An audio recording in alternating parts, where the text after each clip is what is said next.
Shalom, selamat pagi jemaat Tuhan. Berjumpa kembali dalam Doa Pagi Online.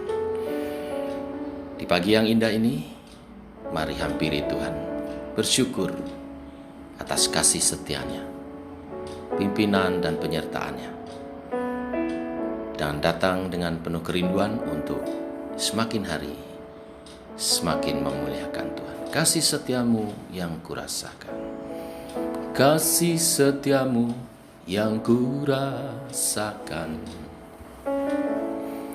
lebih tinggi dari langit biru. Kebaikanmu yang telah kau nyatakan lebih dalam dari lautan. Berkat-Mu yang telah ku terima sempat membuatku terpesona. Apa yang tak pernah ku pikirkan, itu yang Kau sediakan bagiku. Siapakah aku ini, Tuhan? Jadi biji mata-Mu. Dengan apa kan ku balas Tuhan, selain puji dan sembahkan? Oh, syukur buat kasih-Mu.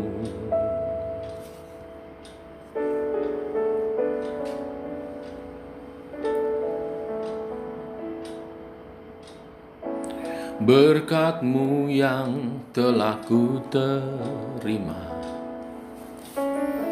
sungguh membuatku terpesona. Apa yang tak pernah ku pikirkan, itu yang Kau sediakan bagiku. Siapakah aku ini, Tuhan? Jadi biji mata-Mu. Dengan apa kan ku balas Tuhan, selain puji dan sembahkan?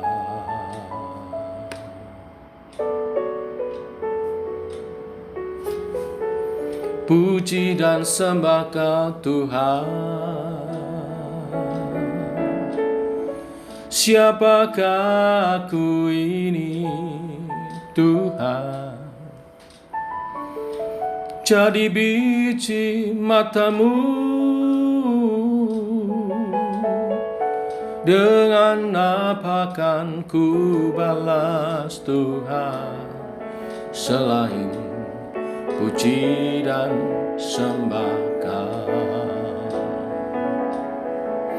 Siapakah aku ini, Tuhan?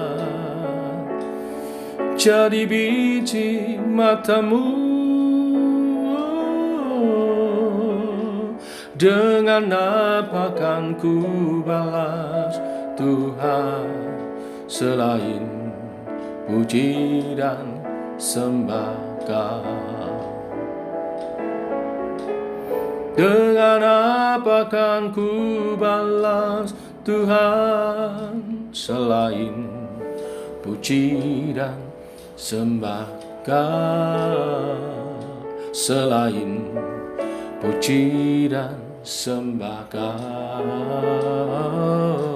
selain puji dan sembahkan. Oh, terima kasih Tuhan, syukur bagi-Mu. Amin. Ini kerinduan kami Tuhan, memuji, menyembah-Mu. Karena hanya itu yang dapat kami lakukan, membalas segala kasih setia-Mu, kasih-Mu yang sempurna yang Kau nyatakan dalam hidup kami.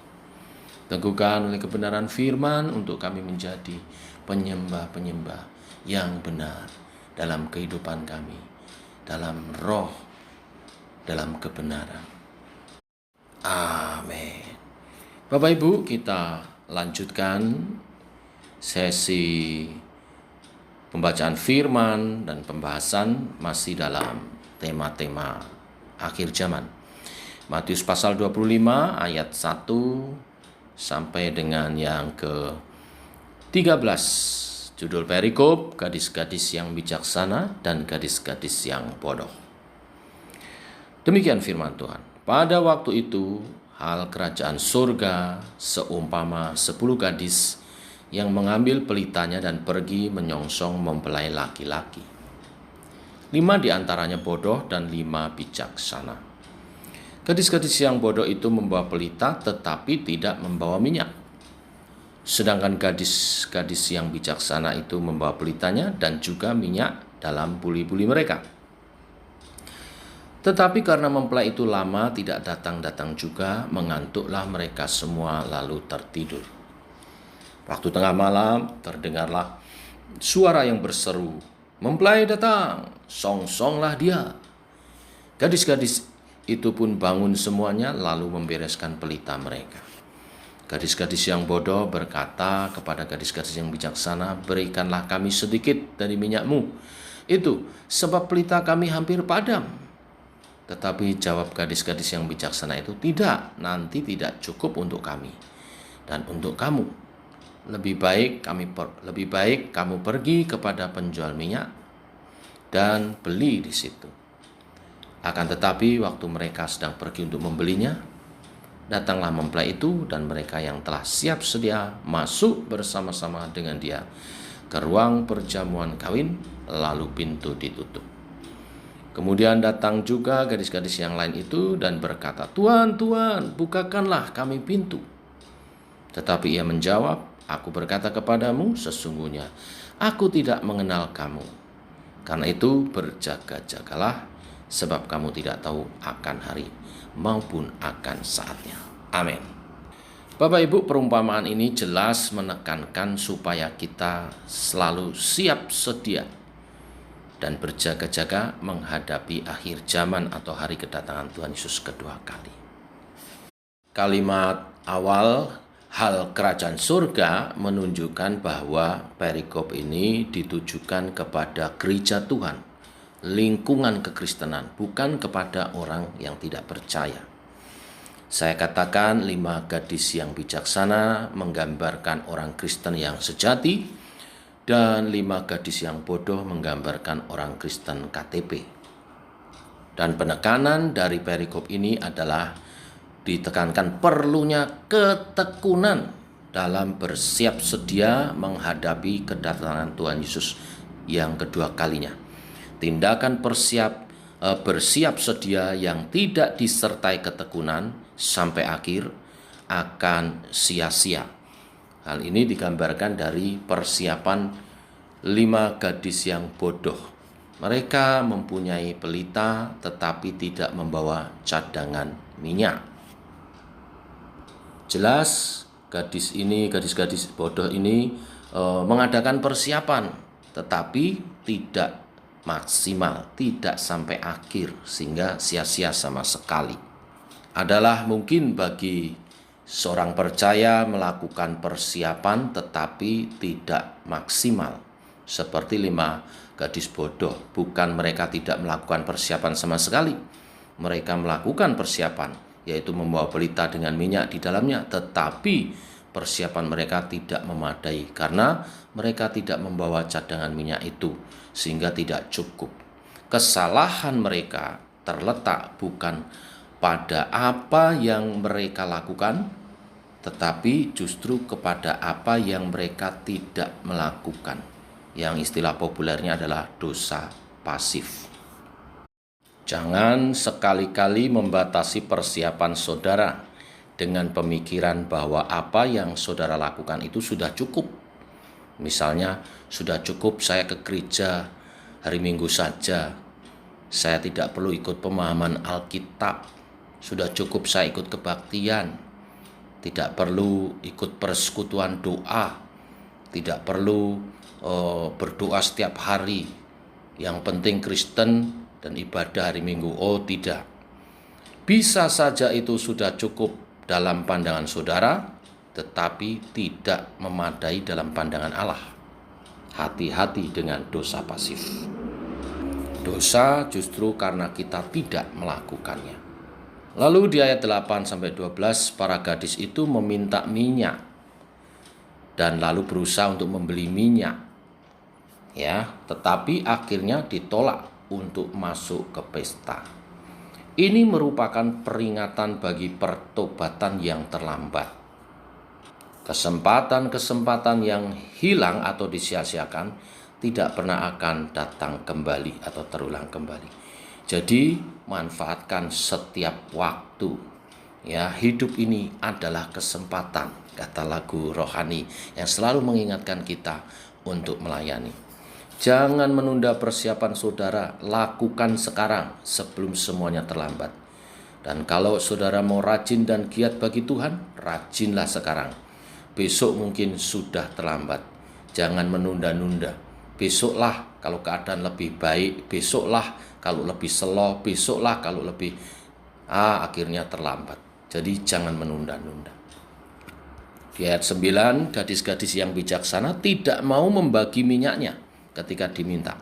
Ini bukan merupakan sikap egoisme atau tidak kasih, tidak memiliki kasih, bukan.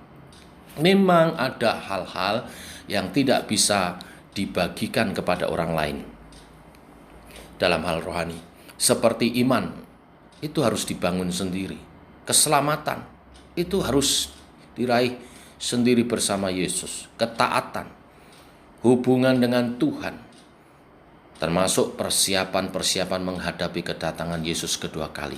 Itu urusan pribadi kita. Ingat baik-baik bahwa firman Tuhan juga mengatakan bahwa setiap orang harus bertanggung jawab atas dirinya sendiri. Ya, Roma 14 ayat 12. Dan karena itu jangan harap kita bisa nunut pada persiapan orang lain. Kita sendiri harus bersiap sedia menghadapi kedatangan Yesus yang kedua kalinya. Demikian berkat firman Tuhan hari ini. Poinnya adalah siap sedia menyambut kedatangan Tuhan. Jangan batasi persiapan saudara. Dan waspada terhadap dosa pasif. Tuhan memberkati. Mari kita berdoa. Bapa, kami mengucap syukur buat hari yang baru hari ini dengan berkat-Mu yang melimpah. Berkat yang terutama, kami bangun dalam keadaan sehat dan mendengar kebenaran firman-Mu yang menuntun langkah-langkah kami menuju rancangan-Mu damai sejahtera atas hidup kami. Firman-Mu hari ini mengingatkan kami untuk siap sedia, mempersiapkan diri menyambut kedatangan-Mu kedua kali. Selalu siap.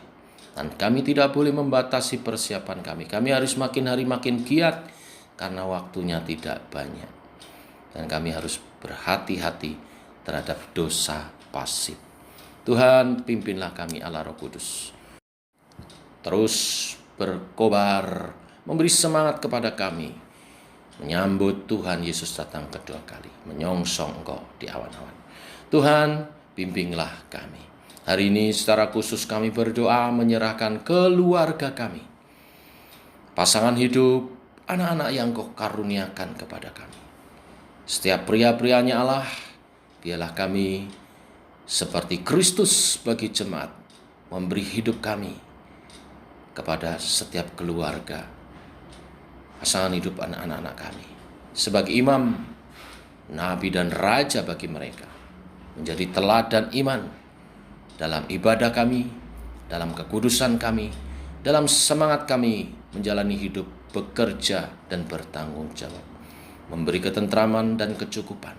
Oleh sebab itu berkatilah tangan-tangan kami para pria, sehingga apa yang kami kerjakan menjadi berhasil dan itu memuliakan Tuhan, mencukupkan kebutuhan setiap keluarga kami.